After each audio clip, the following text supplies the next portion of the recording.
नमस्कार माऊली. कशी चालू आहे गौरी गणपतीची सेवा? छान ना? उत्तम. अगं तुझ्या चेहऱ्यावर ओसंडून वाहणारा हा आनंद ते सांगतोच आहे की तुझ्या घरामध्ये केवढी प्रसन्नता असेल.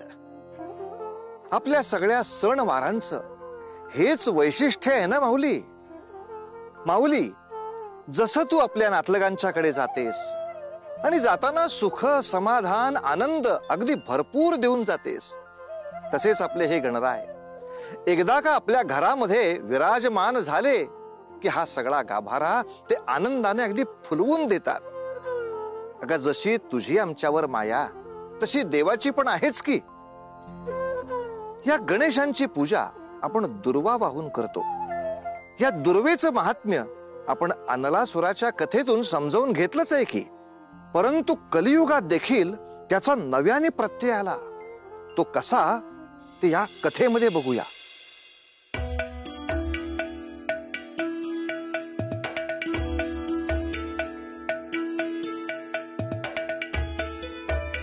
स्वामी, हे आपण कोठे घेऊन आलात? ही मिथिला नरेश राजा जनक यांची नगरी आहे. सार्वभौम अशी या राजाची ओळख आहे. प्रत्यक्ष बघ, या राज्यातली प्रजा किती सुखाने नांदते आहे, राजाचे गोडवे गात आहे. गेल्या वर्षी पाऊस नाही म्हणून पीक पाणी बी नाही, म्हणून महाराजांनी पुढे वर्षभर पुरल एवढं धान्य आपल्याला दिलंय बघा. त्याच्यावरच घर जगतंय बघा आपलं.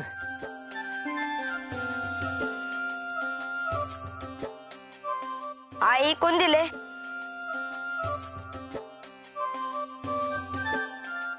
महाराजांना केवळ सांगितलं तुझा विवाह निश्चित झालाय. दुसऱ्या क्षणी त्यांनी सर्व मदती देऊ केल्या. सुवर्ण मुद्रा दिल्या, शिवाय सर्व भोजनाची तयारी देखील केली आहे. आपले भाग्यच थोर जे आपल्याला असे महाराज लाभले आहेत. महाशय, आपण आता या नगराचे नागरिक आहात. महाराजांनी स्वतः आपल्याला हे घर देऊ केलं आहे. आता आपलं आयुष्य हेच आमचं दायित्व. खूप खूप धन्यवाद. धन्यवाद.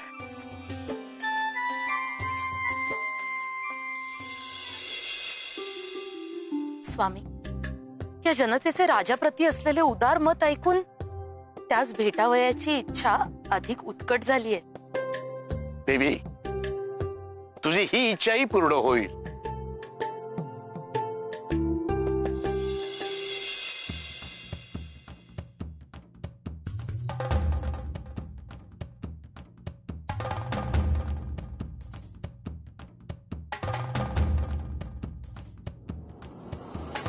प्रधान जी,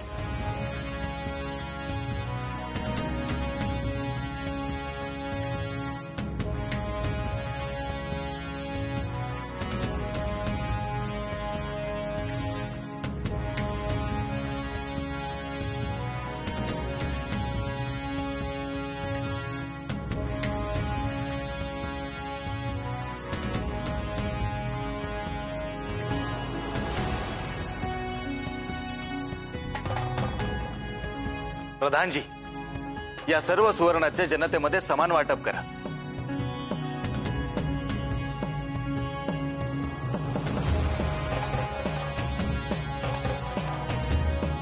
प्रधान जी, आता या पश्चात आमचे धान्य तुला करा.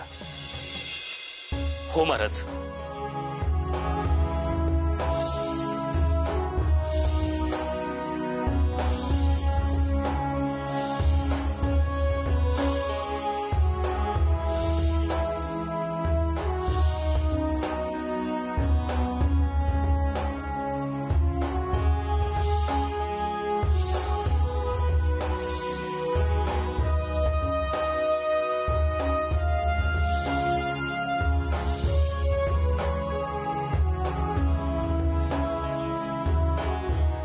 प्रधान जी, या धन्या इतके धान्य मोजून नगरीतल्या प्रत्येक घरात वाटले जावे.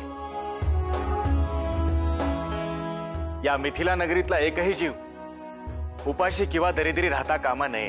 हो महाराज. महाराज, आपल्या याच दातृत्वामुळे प्रजा सुख व समाधान अनुभवते आहे. महाराणी, जर आपली प्रजा सुखी असेल तरच राजा समाधानी असेल, होय ना? होय महाराज. मिथिला नरेश महाराजांचा विजय असो! मिथिला नरेश महाराजांचा विजय असो!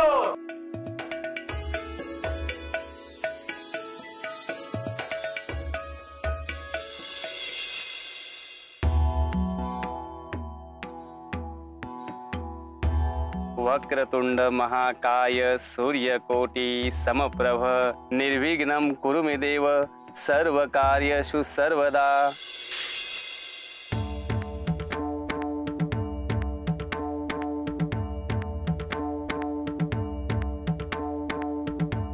अहो काय हे? महाराजांनी तुमच्यासाठी धान्य पाठवलं या.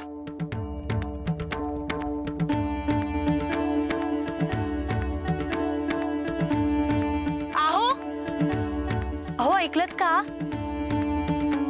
महाराजांच्या सैनिकांनी किती धान्य आणून दिले आपल्याला.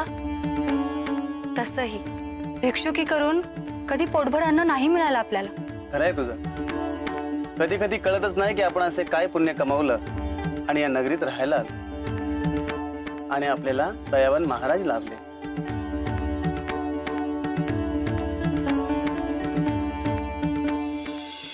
पोटचा मुलगा करणार नाही इतकं करता तुम्ही सगळ्यांचं. देवापाशी एकच प्रार्थना आहे, आमचं आयुष्य लाभू दे तुम्हाला. देव आम्हाला माहित नाही तर आमच्यासाठी तुम्हीच देव आहे.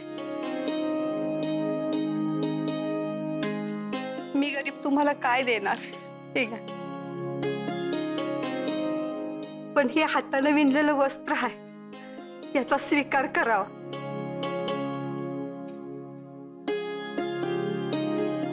माई, यात तुझ्या मायेची ऊब आहे, ज्याचं मोल अजून कशातच नाही. प्रधानजी, या आजींना आपल्या रथातून त्यांच्या घरी सुखरूप पोचवा. हो महाराज. या.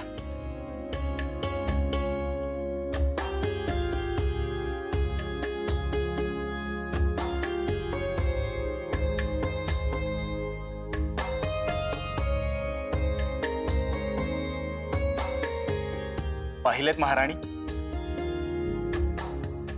कधी कधी वाटते आपण खरेच इतक्या कौतुकास पात्र आहोत का? पण मग वाटते का नाही, या नगरीसाठी जेवढे दान धर्म आपण केले आहेत तेवढे माणसाच्या इतिहासात इतर कोणी केले नसते. आजवर कोणत्या राजाला देवाचा मान मिळालाय, ईश्वरी महत्व प्राप्त झालंय, तो मान आज मला मिळालाय. कोण आहे माझ्या इतका दानवीर? कोणीच नाही, ना भूतो ना भविष्यती. आमच्या इतका दुसरा दानवीर कोणी जन्म घेणार नाही. राजन, तुझ्याकडून हे वर्तन अपेक्षित नव्हते. साक्षात चंद्राला स्वतःच्या शीतल व मोहक रूपाचा गर्व झाला तर त्याच्यावर डाग उमटले गेले व त्याच्या गर्वाचे हरण झाले होते.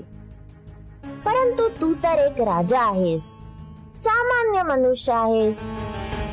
हे निश्चितच कौतुकास्पद आहे की तुझे औदार्य ही तुझी ओळख आहे. परंतु त्याचा अहंकार होत असेल तर काहीतरी उपाय योजून तो अहंकारी चेहरा उतरवला पाहिजे, कारण अहंकार ही सर्वनाशाची प्रथम पायरी आहे. स्वामी, गणरायांनी जनकाचे गर्वहरण करण्याचे योजिले आहे खरे, परंतु त्याकरिता बाल अवतार धारण करण्याची आवश्यकता काय असावी? देवांना कोणतेही कार्य मूळ अवतारात करणे सहज शक्य आहे. खरंय देवी, पण भगवंतांचे खेळ वेगळेच असतात. त्यामागचे त्यांचे प्रयोजन सुद्धा भाग्यरेषेप्रमाणे अद्भुत असते. त्यामागे त्यांची काहीतरी योजना असणार. ते बघ. ओम गं गणपतेय नमः. ओम गं गणपतेय नमः. ओम गं गणपतेय नमः. ओम गं गणपतेय नमः. ओम गं गणपतेय नमः. कुणी आहे का घरात? आपण कोण? माझं एक व्रत आहे म्हणून मी येथे आलो आहे. असे ऐकिवात आहे की येथील राजा दानशूर आहे. त्यांच्या महाली जाण्याचा मार्ग सांगू शकाल? होय होय, योग्य ते ऐकले आहे आपण. आपण तिथे गेल्यास राज्यश्रीची भिक्षा निश्चित प्राप्त होईल. आपण अशी सरळ मार्गी जा. काही कोस चालत गेल्यास राजवाडा दिसेलच. आभारी आहे. एक विचारू?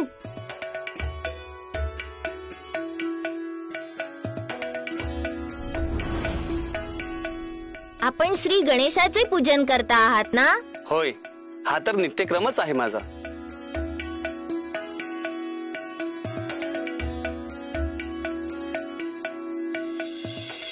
परंतु आपण केवड्याचे पान अर्पण केलेले दिसत नाही.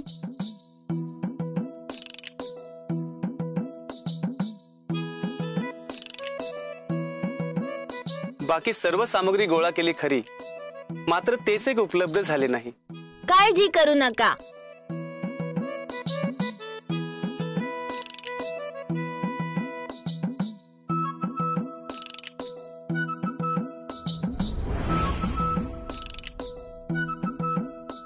हे घ्या.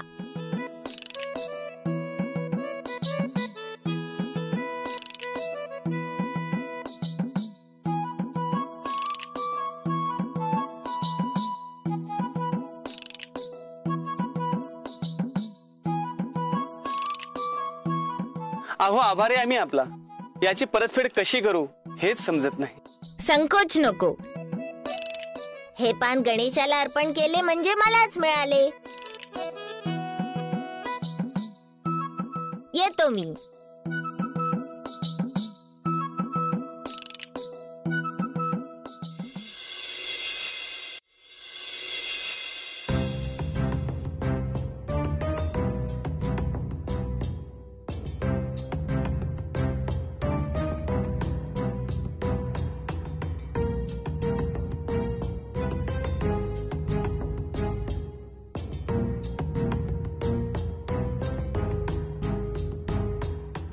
आता सांगितलं ना तुला की महाराजांच्या भोजनाची घटिका आहे म्हणून. ते आता भेटू शकणार नाहीत. परंतु माझे त्यांना भेटणे आवश्यक आहे. कोण आहे तिकडे?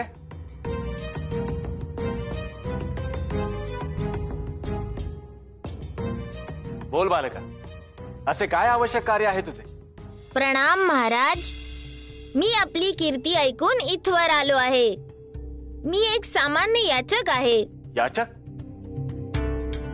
तुला कळत नाही? अशा गरजू याचकांना आम्हास भेटायला मज्जाव करणे हा गुन्हा आहे म्हणून? क्षमा असावी महाराज. बोल बालका, काय हवे आहे तुला? विशेष काही नाही. मी एक सामान्य भिक्षुक आहे. माझी स्वप्ने देखील तशीच सामान्य. आपल्या ह्या राजवाड्यात मनसोक्त भोजन करायला मिळावे इतकीच अपेक्षा होती. केवळ भोजन? हो. ते तर आम्ही सर्वांना देतोच. अजून काय हवे आहे तुला? बोल. अशी कोणतीही गरज नाही जी आम्ही पूर्ण करू शकणार नाही. नाही महाराज, येथे भोजन करायला मिळावे एवढीच इच्छा. अजून काही लागले तर इच्छा व्यक्त करेन. निश्चित. तो क्षण लवकरच येईल. जा रे, या बालकास आपल्या शाही मुदपाकखान्यात घेऊन जा. तो म्हणेल ते भोजन त्याला द्या. आम्ही आमच्या कक्षातच भोजन करू. हो महाराज.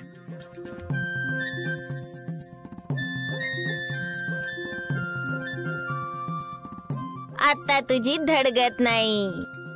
ए रे,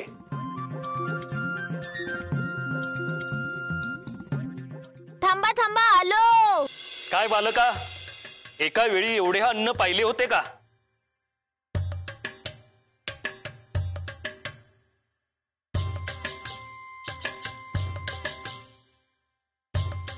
काय हवं असल्यास सांग. हो. जे वाढलंय ते तरी आधी संपू दे. संपवणार. वाडा त्याला, भरपूर वाडा.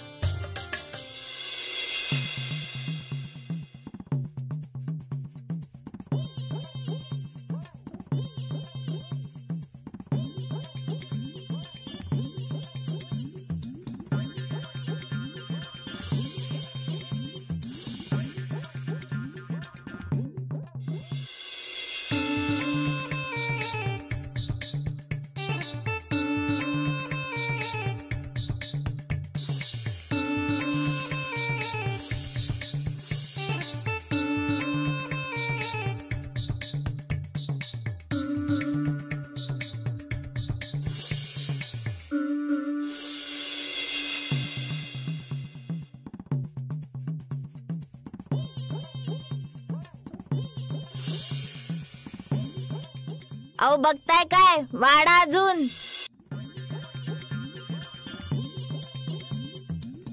पाहिलंच देवी, ही आहे भगवंतांची योजना. प्रत्यक्ष श्री गणराय भोजनाचा आस्वाद घेत आहेत, परंतु जनकास कल्पनाही नाही की आपली धान्याची कोठार धान्याने भरलेली आहेत की हवेनी. खरे आहे स्वामी, परंतु मला शंका अशी आहे, या सगळ्यात श्री गणेश प्रजेसाठी असलेले धान्य स्वतः संपवत असतील तर त्यांनी जगायचे कसे? राजाच्या गर्वाची शिक्षा त्या निरपराध प्रजाजनांना का? थांब देवी, तू कुठल्याही निष्कर्षापर्यंत येऊ नकोस, कारण या कथेचा अजून शेवट झालेला नाहीये. कदाचित या कथेचा उत्तरार्ध तू चिंतत आहेस त्यापेक्षा वेगळाही असू शकतो.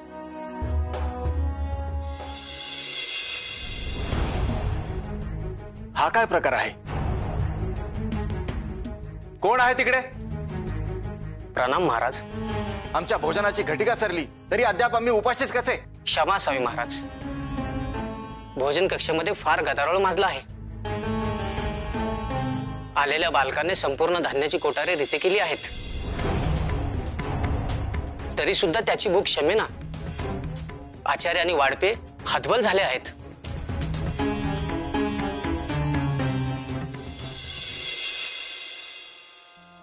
पाहिलंस का माऊली, अगं मला तर हसूच आवरत नव्हतं हे बघताना.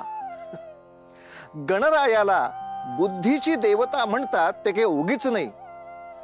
त्याने त्या जनक राजाला चांगली अद्दल घडवायचं ठरवलं, पण ते सुद्धा किती अनोख्या पद्धतीनं. तू नाही का तुझ्या लहान नातवंडांना अक्कल शिकवायची असेल तेव्हा त्यांच्याच वयाची होऊन काहीतरी क्लुप्ती काढतेस. अगं तसंच आहे हे.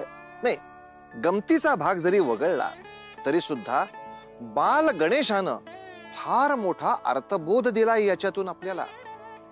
त्यांनी त्रिशिराच्या घरी जाऊन त्याला प्रथम दर्शन दिलं.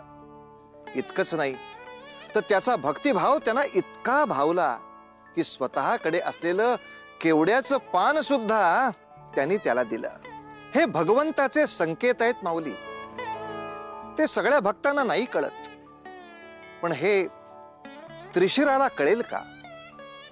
आणि गर्वाची बाधा झालेल्या आपल्या जनक महाराजांना त्यांच्या चुकांची उकल होईल का? या सगळ्या प्रश्नांची उत्तरे मिळतील अर्थात पुढल्या भागात. तोवर उतू नका, मातू नका, घेतला वसा टाकू नका.